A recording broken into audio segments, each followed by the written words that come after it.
Welcome to FCC Supporter Square, the show for fans, by fans, and about fans. Here are your hosts, Matt Warman, Boston Brazel, and Mark Suffin. Hey everybody, it's yet another episode of FCC Supporter Square, your favorite show for fans, by fans, and about fans, because we are fans, because I have a fan story to tell that happened actually today. We missed sadly last week because all of our hosts are out, and I have a rule that I don't want to do this by myself. I just don't feel right.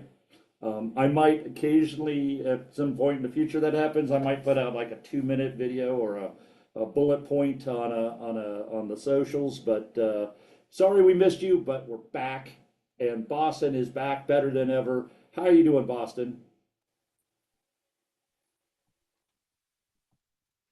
Good. Well traveled. I feel like I've been to New York and Maine and just done like a whole vacation loop. So I got to go to New York for the FC Cincinnati game. Unfortunate result, but it was my last chance to watch soccer in a baseball stadium before they build their new one. So I had to really nail that down. Louisville took the baseball stadium away from me. New York's all I have left, I guess. Uh, yeah, there you go. Because we can't do we play soccer on a baseball field chant anymore. I guess I'm sure somebody will figure that out, and Right? LA will probably Need a temporarily 70th play at the minute baseball field. stretch. That was the worst pitch. What I said with Mark before the match was, we don't play well in football stadiums. We don't play, with the exception of Atlanta. We don't play well in football stadiums. We don't play well on baseball stadiums. We have won on both of those, but Yeah. we don't play well in Charlotte. We don't play well in New York. When we play Red Bulls in their arena, not we don't have as much a problem. That's just a regular matchup. So there you Mhm. go. So that was that. But we had one of those rare or not so rare trap games last night. Looking at the results of the people behind us, uh, we got our result. Philadelphia lucked their butts out of a result at the very last second.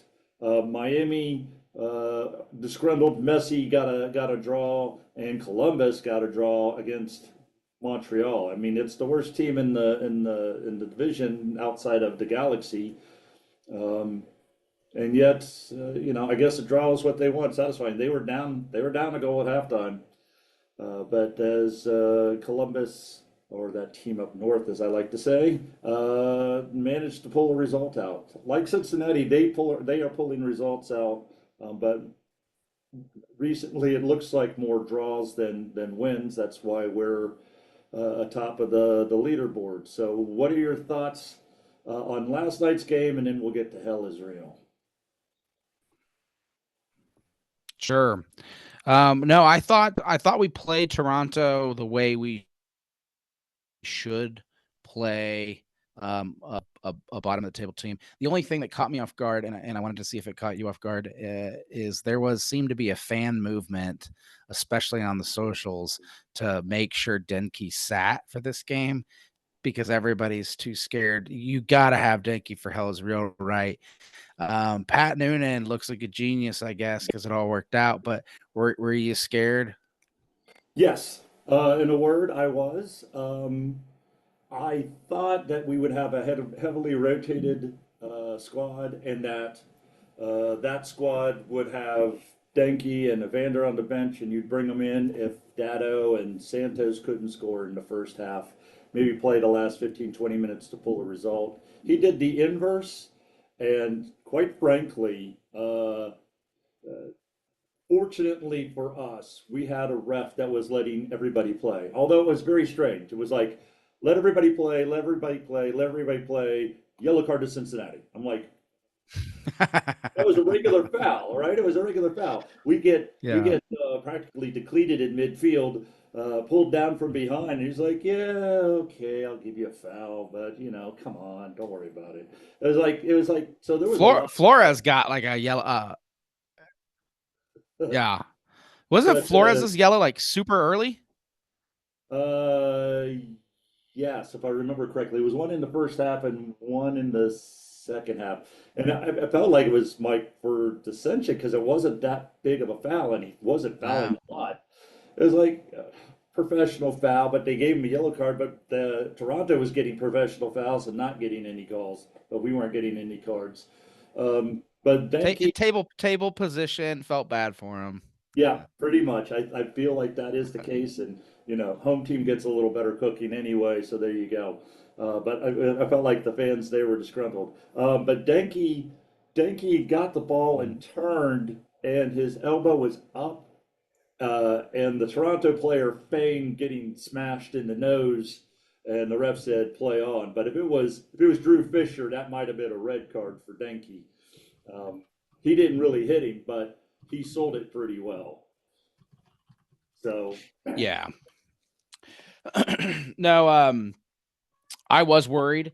It did seem like for about 7 to 8 minutes, Toronto did try this.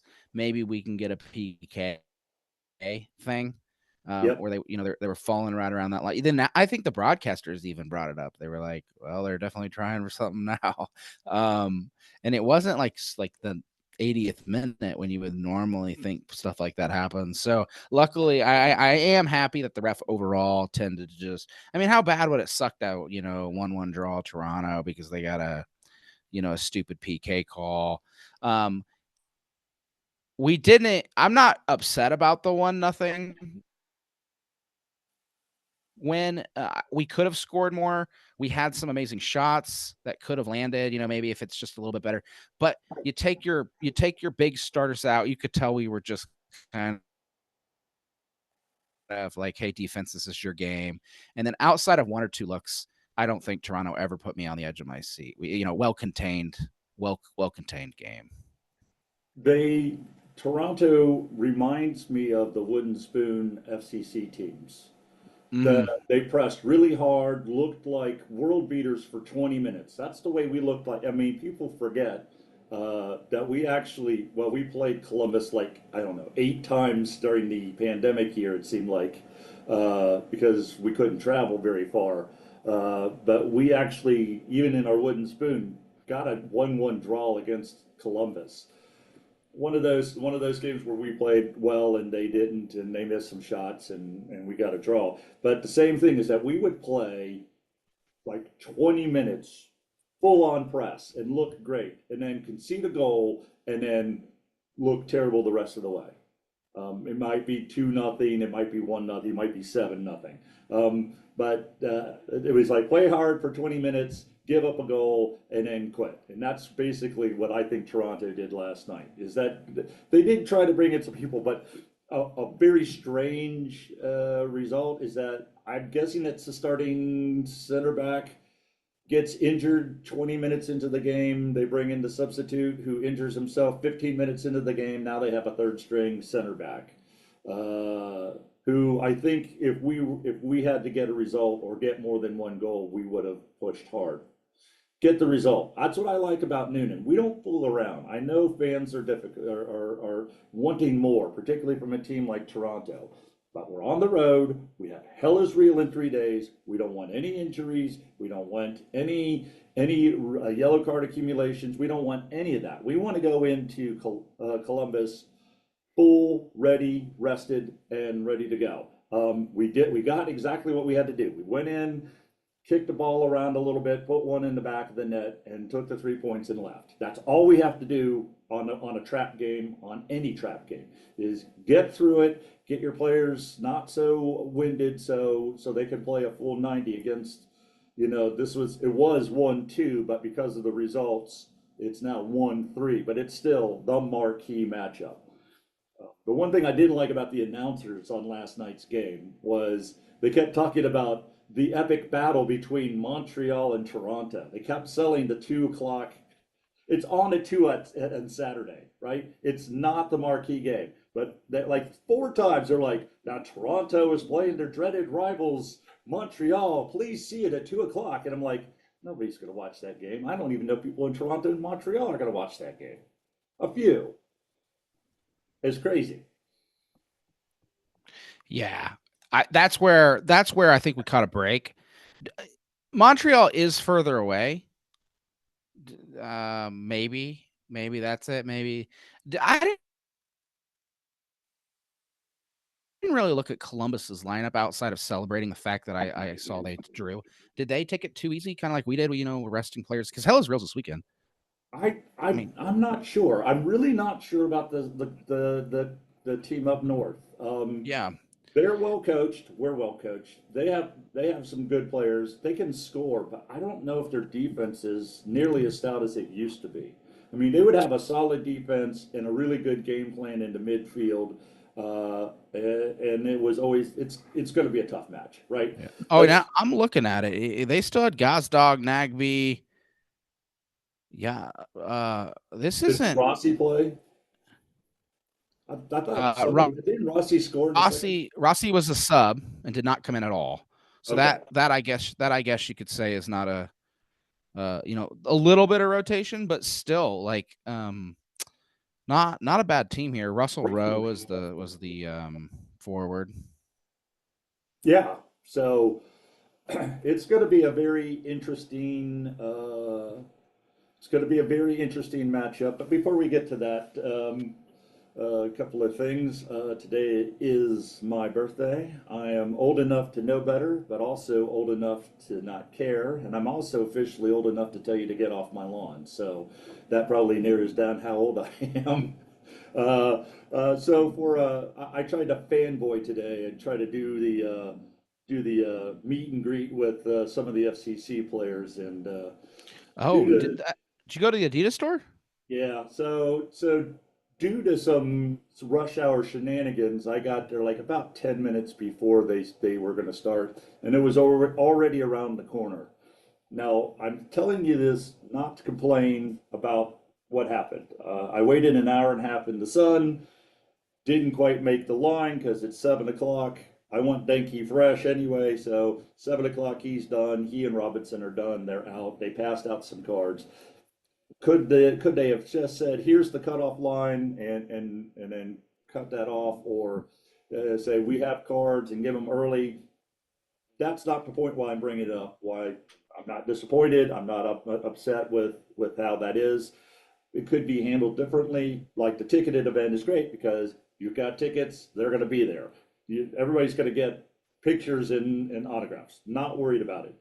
Fanboy, I understand the rules of going to a fanboy event. That's not what I'm saying. But the cool part is, as bad as a lot of people, and a lot of people did not get the meet and greet. That's how popular this team is. It was put out in the socials, but not very long ago. It wasn't like they really pushed this thing very hard, and it Yeah. was it was wrapped around the block. There was probably I was when they stopped at 7 o'clock. I was about 15 people from getting in the store. There was probably 100 people behind me with kids and all that stuff. So I feel bad for people that had young ones, but they did their best. They handed out player cards that were signed, and so hopefully they got was away with something. But I wanted to bring that up. It's just how popular this team is because I hear about media coverage, and obviously the Reds get more coverage because they've been here for almost 200 years, and we're here for 10. That being said, we're playing better. The people who spend their time and energy to come see meet a greet tells you that this team is more popular than what the media tells you. So that's the positive takeaway of trying to be a fanboy. Yeah. Yeah. Um, no, it's a blessing. Unfortunately, this stuff, it is one of the weird things, and I didn't realize this right away when we did the USL to MLS switch, but they have these like it's all done by that union player contract of like these appearances, how long they can be, yada yada. So I think you every once in a while you'll get a player like Nick Hag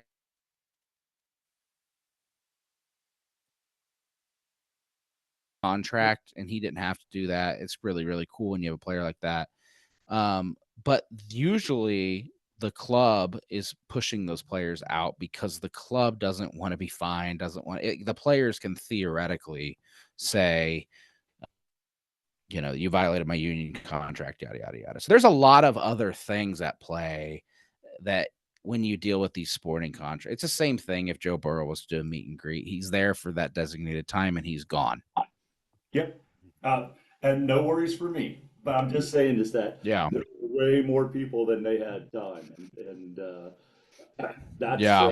that's a good Yeah, it's a bummer, right? For the kids and whatnot. Yeah. But that's why I wanted to bring it up was it was a well attended event. There was a huge line Awesome. waiting for that. So that would be nice to maybe just drop your sign stuff and just have them sign and then look at them in the window or something. Because I saw him walk out and Miles Robinson with his family and Denke had his shades and tracksuit and he stopped for a couple of photos, but he was like, I'm ready to go home. I need to rest up for Hell Is Real, which is this Saturday. For the second year in a row, I will be in New York City. Sadly, I have my nephew is getting married, or not so sadly, depending on who you're talking to or who's listening to this. My nephew is getting married, which is a joyous event. It's going to be, I think the reception is at 5:30 and 6 or 6. And my wife has already pre-admonished me. It said, you will be in the moment. You will be here at the reception. And I'm thinking, oh, Banter is not that far from this reception piece. I think a 15-minute walk, and I could be at Banter watching the second half of this. And so my mind will be there, although I will be present, or I will get in trouble. And I do things all being equal, I don't want to be in trouble. So you might have to go to the bathroom really bad and it's going to be a while, you're not feeling well.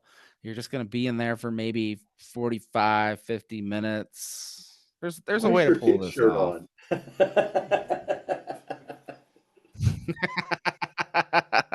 I don't know. I forgot that I packed some stuff. That's the only thing I have left. I guess I messed things up.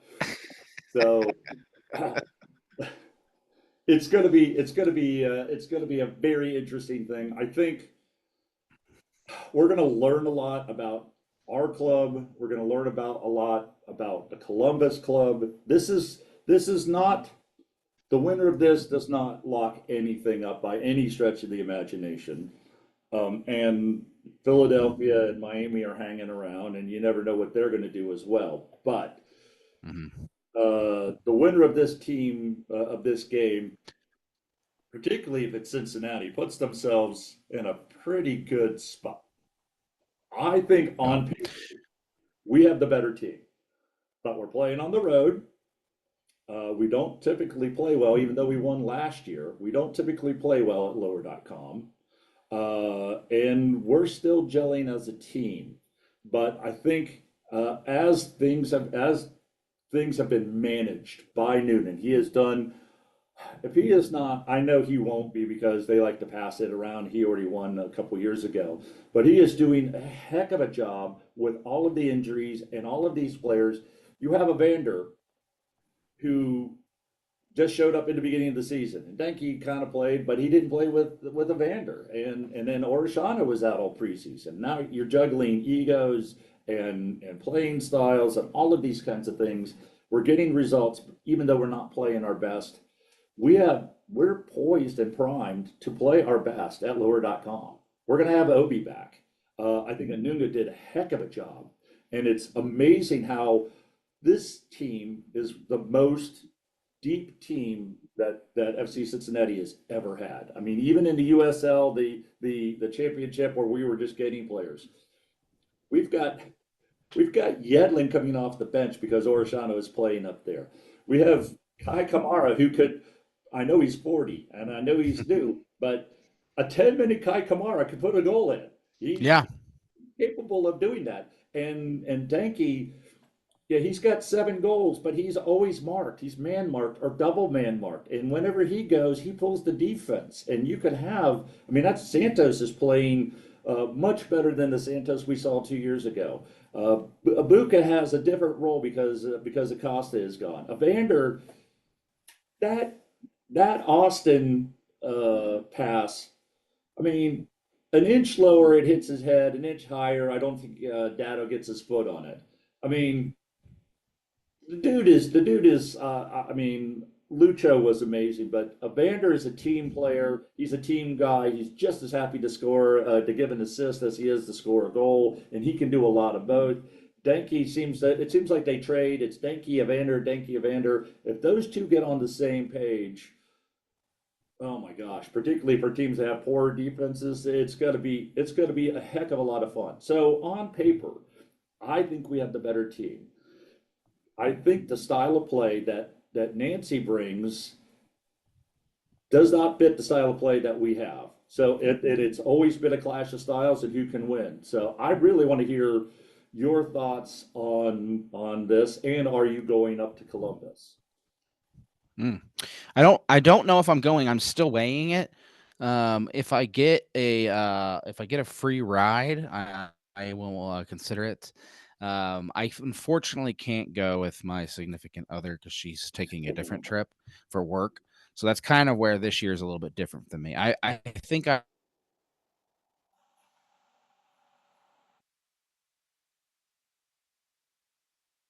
I've made pretty much every trip to Columbus, so I won't be surprised if I like hitch a last minute ride. But a fan online that said it best. They said if Hell is Real has got to be one of the top two, if not the best rivalry in Major League Soccer the last couple years, because no longer is it like FC Cincinnati trying to find themselves. It is 1 and 2.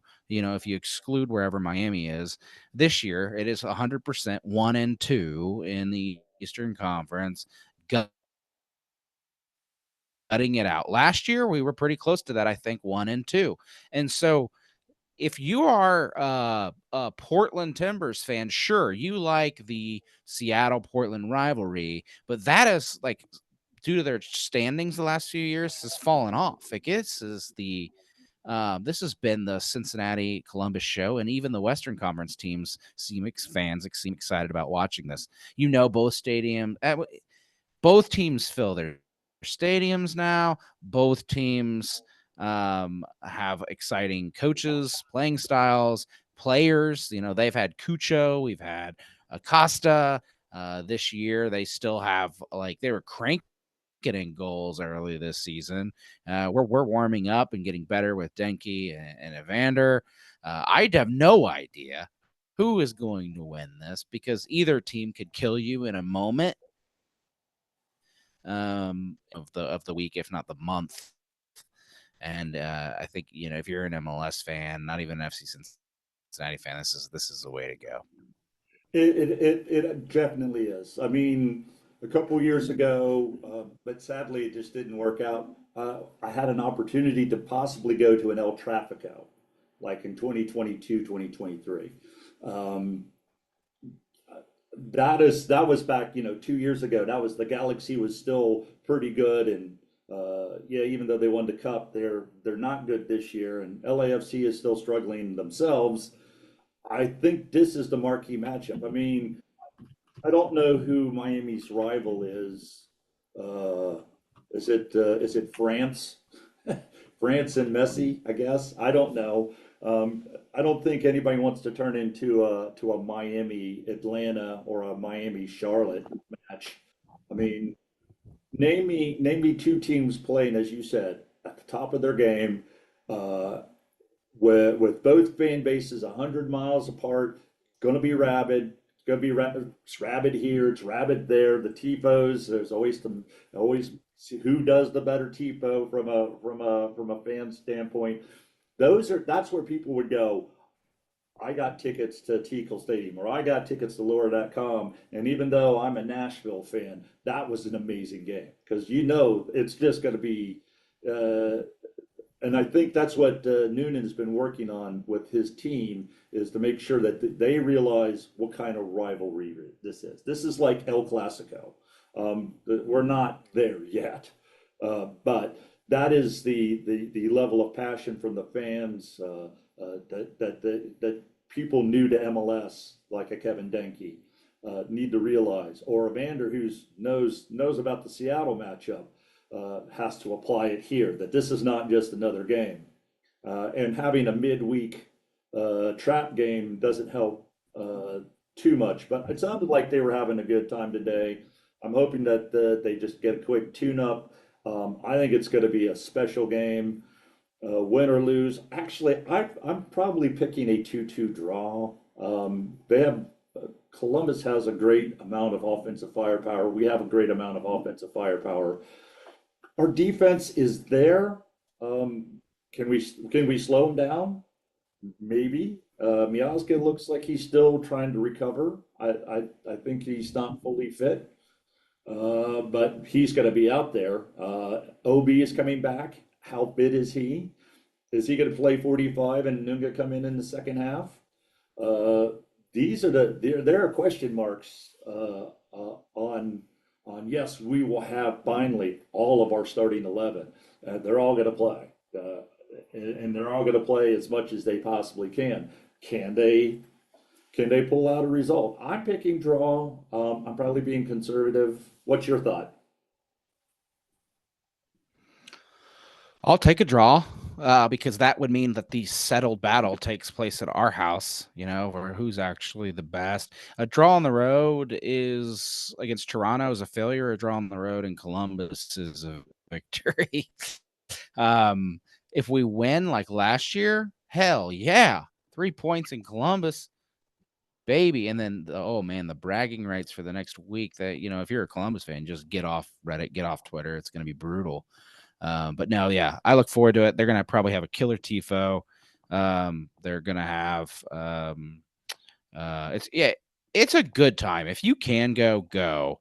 I'm dodging the point because I'm really trying to think about what could happen here. Last year we scored off some magic in Columbus. They could not get a goal despite a lot of attempts, and we could defensively ward them off. I just wish we were 100% healthy. I think we've got two guys that probably won't be in this one. I'll go 1-1, 2-2, somewhere in that range. I hit it on the head last time we did this show. I picked it exactly right at the 2-1 scoreline. So I got a legacy to live up to now here. Yeah, that's right. You're going to be our resident handicapper. Hey, play the over on this one. Yeah, I think it's two evenly matched teams. It's a road match. I think Denke and Evander are beginning to show real signs. I mean, I know yesterday's game was really kind of ragged. Defensively, we were kind of missing. One of the things I'm really looking forward to is having Obi and how well because he's been missing for so long. Yeah. Defense, look, Anungas, I think, is equal to the task with Obi, but Obi has learned over his time with us how to pass, where to pass. He is great when you press us. Obi knows where to find the outlet or to bring the ball up and force them out of their press to kind of stop ball. He makes the right passes. It seems like he can do that. And in the midfield and even in the offensive third, he's getting better. I wouldn't put him as a shot taker, but he can definitely, if it gets cleared out, settle it, make the right pass, get it recycled rather quickly, and not have to think about things. Where I think Anunga he can do some of that, but he's really a great defense person. So we haven't missed Obi. We haven't talked about, oh well, Obi's been out. This team is struggling with him out. We haven't said that about anybody. This is a team. This is a strong team. I think over at the end of the year, I think we've got it takes 10 games to kind of see how things settle out. you hear from the national media, they're not pushing this yet because we're not blowing anybody out. We're getting our results. In Chicago, we got our results. It was a 2-goal, we gave up a PK. It was a 2-goal, or would have been a 2-goal, but in Austin we gave up a PK. And particularly the one in Austin, it was just very unfortunate. I thought real time it wasn't a foul. It was. I think he probably was out of the box, but you're not going to win that match. So I it this team has the strength to win. I just don't know if we're fully ready for the best matchup. This is going to be by far the best matchup that we have played all year. And are we ready? That's what we're going to find out on Saturday, in my opinion. Yeah. Yeah, we got kind of kicked against Charlotte, which was a top team, during that period. If we get kicked by Columbus, then I am going to put it will put some doubt in my mind about, oh man, we can really beat these teams 1-0 that are middle of the table, bottom of the table, but it doesn't seem like we can get the job done against the other top 5. That's what we're going to find out. But I think this team is if we lose, we're not going to get kicked. I feel like it's going to be a 2-1 loss, and it's going to be an outstanding goal. I mean, look at I'd be less worried about that. I look at the New York City game, right? It's a small pitch. They could press 8 people up and still get back on defense. That thing is a postage stamp. That does not play into our attributes. We need a long, wide pitch to push it wide so we can pull people out of position and put other people in spots. When the pitch is like 5 yards wide, there's really not much you can do. If Denke takes 2 steps, he's gone from one touchline to the other touchline. The defense is going to be where they are. But that being said, and as poor as we played, as poor as that pitch is, and all of the other things in that game, it took an amazing shot. That shot was a seeing eye shot just inside the post, and you just tip your hat, right? That's all you can do. It's a one. It felt like a gut punch, but I wasn't concerned about that 1-0 loss. Austin is 4th in the West. West is not as strong. We know that Columbus. We did get kicked by Philadelphia early, but I think this team is now in position to win. And quite frankly, if you play those other teams tough and kick everybody else, you're going to be near the top of the table, and then we don't have to play somebody. Because look, Miami faltered in the first round. Columbus faltered in the first round. I mean, I guess technically we faltered in the first round, but we weren't, fully functional, not like we are now. So it's going to be this is going to be the game of the month. It may be the game of the first half of the season. If FCC is successful, we are definitely not only Shield contenders, and the national media will unleash how good we are. Because do you hear it? They're not fully functioning. I said it. I've been saying it for 2 months. They have been saying it now in the last couple of weeks. Oh, Cincinnati's really strong. They're just not there yet. And so nobody cares if we win by 3 goals because we're not there yet. I think everybody's just waiting for the game where Denke assists Evander and Evander assists Denke, and then we win 2-0, and everybody's like, they figured it out. Oh, and then Orishano has like an amazing cross in or something just for gravy, and everybody's like, they're there. And then the next game we lose 3-0. But no, I don't know.